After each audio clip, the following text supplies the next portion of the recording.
Assalamualaikum warahmatullahi wabarakatuh. Salam sejahtera untuk kita semua.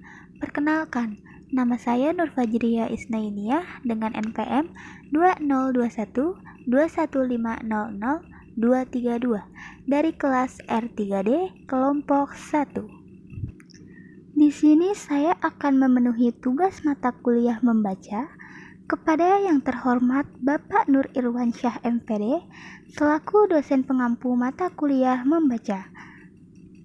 Di sini saya akan mempresentasikan materi yang akan saya bahas kali ini, yaitu mengenai membaca pemahaman literal. A. Pengertian membaca literal.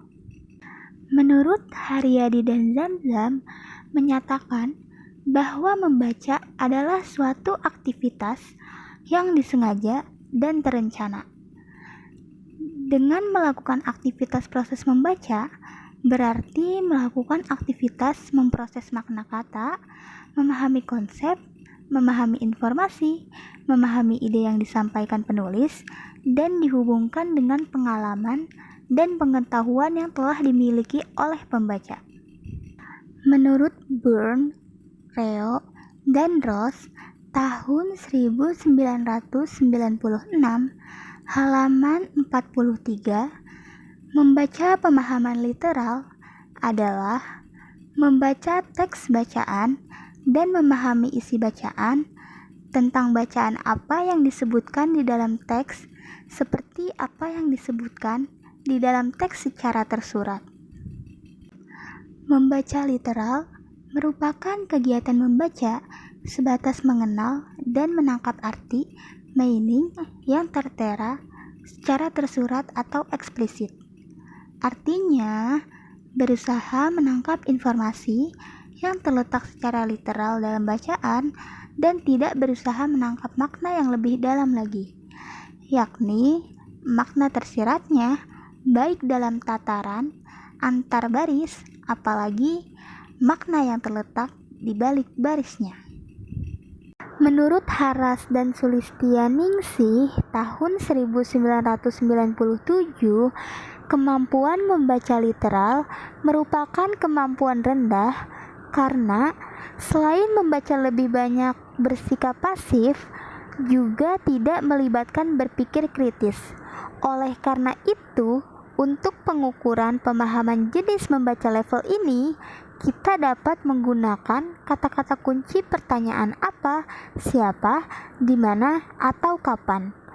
Pemahaman literal artinya pembaca hanya memahami makna apa adanya sesuai dengan makna simbol-simbol bahasa yang ada dalam bacaan. Menurut Rubin, tahun 1982, halaman 107, pemahaman literal membutuhkan tingkat keterampilan berpikir yang lebih rendah daripada 3 tingkat berpikir pada tingkat pemahaman lainnya. Menurutnya, pemahaman literal menunjukkan kemampuan untuk mendapatkan pemahaman tingkat rendah dengan hanya menggunakan informasi yang disebutkan secara eksplisit. Pada jenis pemahaman literal tersebut, pembaca hanya diarahkan pada jawaban atas pertanyaan harfiah yang menuntut siswa mengingat apa yang dikemukakan secara tersurat. Menurut Pumphrey, tahun 1977, halaman 131, menyatakan bahwa pemahaman literal menitik beratkan pada gagasan-gagasan maupun informasi yang secara eksplisit dinyatakan dalam tulisan. Menurut Pumphrey, tujuan maupun pertanyaan-pertanyaan pada tingkat pemahaman literal memiliki karakteristik yang dapat diidentifikasi sebagai kegiatan mengenal dan mengingat. Hal-hal yang perlu dikenal dan diingat pada tingkat ini adalah 1. Mengenal dan mengingat detail. Yang kedua, mengenal dan mengingat pokok-pokok pikiran. Yang ketiga, mengenal dan mengingat urutan. Yang keempat, mengenal dan mengingat perbandingan. Yang kelima, mengenal dan mengingat hubungan sebab akibat. Dan yang keenam, mengenal dan mengingat watak tokoh. Dapat disimpulkan bahwa membaca literal adalah membaca teks bacaan dengan maksud memahami makna yang tersurat atau memahami makna yang terdapat di dalam teks itu sendiri. Oleh karena itu, membaca pemahaman literal difokuskan pada memahami makna setiap kata dan kalimat yang terdapat dalam teks tersebut. Dalam hal ini, biasanya makna yang terdapat dalam teks itu tidak tersirat, tetapi tersurat.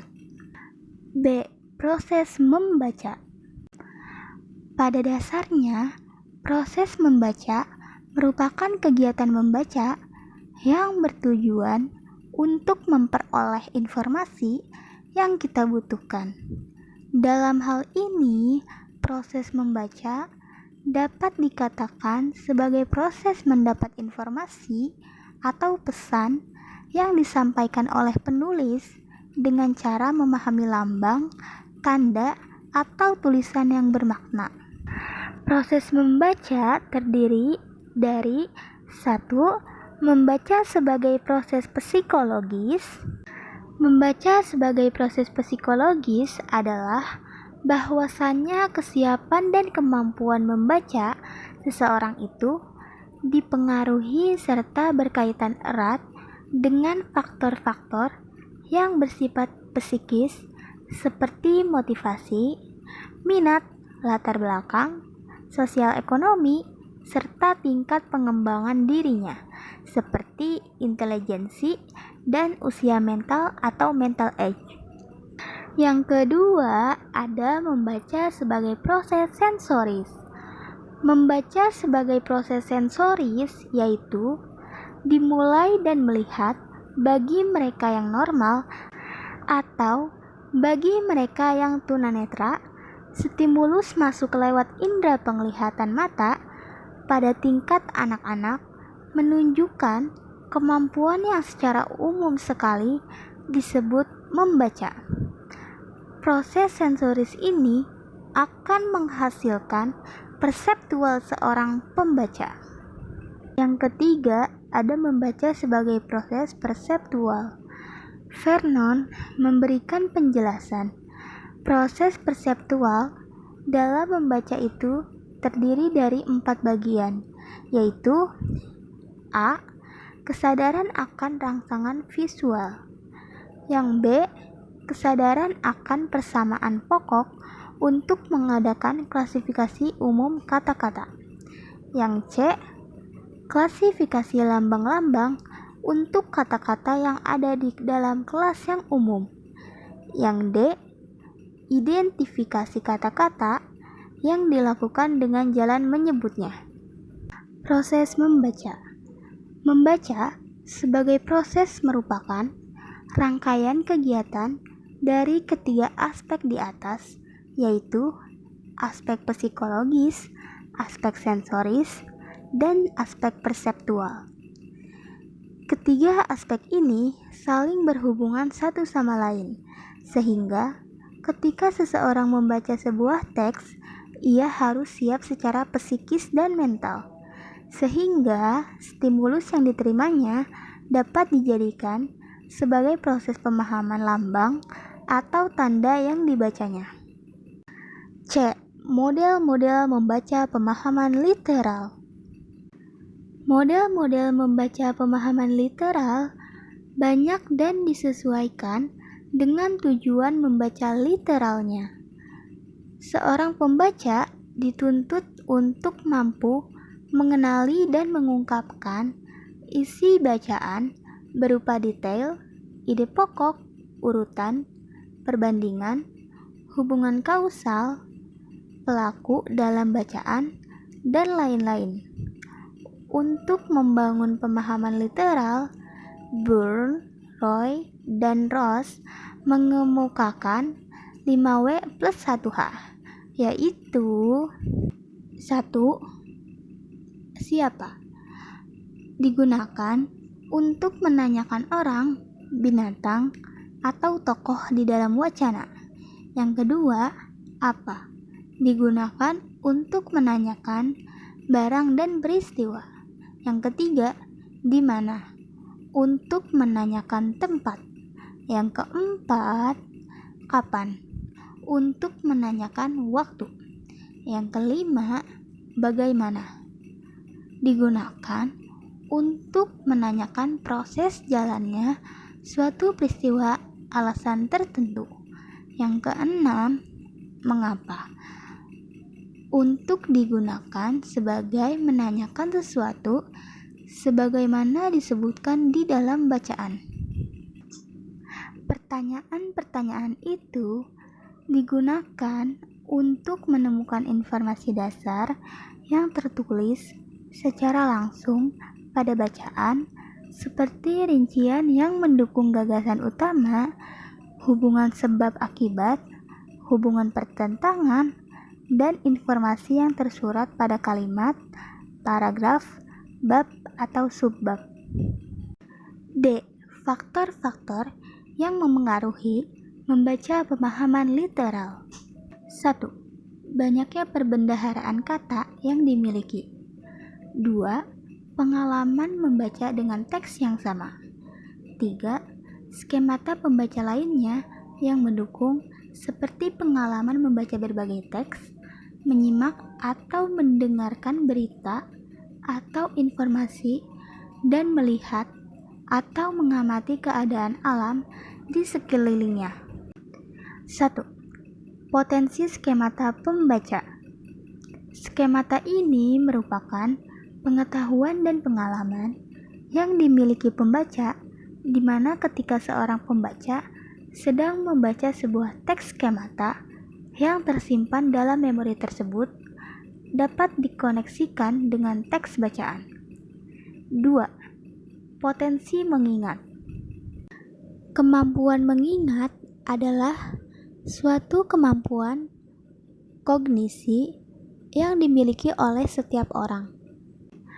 Mengingat sangat diperlukan dalam membaca, karena dengan mengingat, pembaca dapat mengungkapkan kembali dan menghubungkan antara apa yang dibaca dengan apa yang dipahaminya.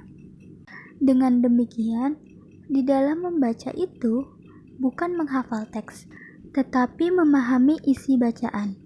Dengan memahami isi bacaan, seorang pembaca dapat memiliki potensi mengingat yang tinggi. 3. Perspektif membaca. Perspektif membaca merupakan potensi yang sangat menentukan pemahaman seseorang dalam membaca teks bacaan. Perspektif yang dimaksud adalah pendapat, anggapan, dan tujuan pembaca terhadap teks yang dibacanya. 4. Kemampuan berpikir. Kemampuan berpikir adalah syarat memahami sesuatu.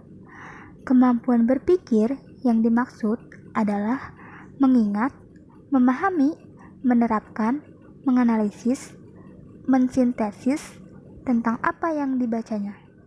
Di sini, kemampuan berpikir yang kritis dapat mempermudah seorang pembaca memahami isi bacaannya. 5. Aspek afektif. Aspek afektif adalah aspek yang juga menentukan kemampuan seseorang memahami isi bacaan dengan baik. Afektif adalah sikap seseorang terhadap teks yang dibacanya dengan memiliki sikap yang positif atau dengan kemampuan membaca, menanggapi isi teks dengan baik. Menurut Anthony dalam Rumijan tahun 2002 halaman 20 menyatakan bahwa ada 3 faktor yang perlu diketahui dan dikembangkan oleh guru dalam proses pemahaman isi bacaan, yaitu 1. Karakteristik pelajar meliputi pengetahuan latar, pengetahuan kosakata, dan pengetahuan metakognitif. 2. Karakteristik teks dipakai untuk membantu pemahaman teks bacaan. 3. Konteks sosial merupakan lingkungan sosial di mana siswa berada. Pengaruh konteks sosial terhadap pembelajaran membaca pemahaman adalah bahwa latar belakang budaya dan konteks pembelajaran digunakan dapat mempengaruhi pemahaman isi bacaan. Sejalan dengan hal tersebut di atas, Bourne, Roy, dan Ross tahun 1996 halaman 130 menyatakan bahwa dalam membaca ada dua bagian utama yang perlu diketahui, yaitu membaca sebagai proses dan membaca sebagai produk. Tujuan membaca literal. Membaca literal bertujuan hanya mengenal arti yang tertera secara tersurat dalam teks bacaan. Pembaca cukup menangkap informasi yang tertera secara literal dalam teks bacaan. Ia tidak berusaha mendalami atau menangkap lebih jauh. Teknik seperti ini biasanya dipakai dalam proses belajar mengajar tingkat rendah. Misalnya, siswa SD sampai SMP. F. Kelebihan membaca literal. 1. Meningkatkan kemampuan untuk memahami informasi fokus. 2. Menentukan dan memahami ide pokok. 3. Berpikir secara kritis. 4. Mengingat kembali isi bacaan yang lebih lama. Dan yang terakhir, yang kelima, memahami isi bacaan dengan baik. G. Kelemahan membaca literal. 1. Guru dan siswa tidak maksimal memahami penggunaan model baru tersebut. 2. Guru dan siswa tidak dapat memahami pengertian informasi fokus, kalimat topik, kalimat jabatan, ide pokok, dan ide jabaran. 3. Pembelajaran didominasi oleh guru, khususnya ketika guru membahas jawaban dari pertanyaan-pertanyaan. Simpulan. Pemahaman literal adalah pemahaman yang difokuskan pada bagian-bagian yang langsung tertulis pada bacaan, sehingga dalam pelaksanaannya tidak membutuhkan keterampilan berpikir tingkat tinggi. Pertanyaan-pertanyaan yang cocok pada tingkat ini, misalnya pertanyaan yang menggunakan kata tanya apa, siapa, di mana, kapan, bagaimana, dan mengapa. Jadi, pemahaman literal merupakan syarat mutlak yang harus dimiliki oleh seorang pembaca untuk memahami isi bacaan yang lebih tinggi lagi tingkatnya. Akhirnya, kita telah sampai di penghujung presentasi. Sekian pemaparan yang dapat saya sampaikan mengenai membaca pemahaman literal. Mohon maaf apabila ada salah-salah kata dalam hal pengucapan maupun perkataan. Billahi taufik wal hidayah. Wassalamualaikum warahmatullahi wabarakatuh.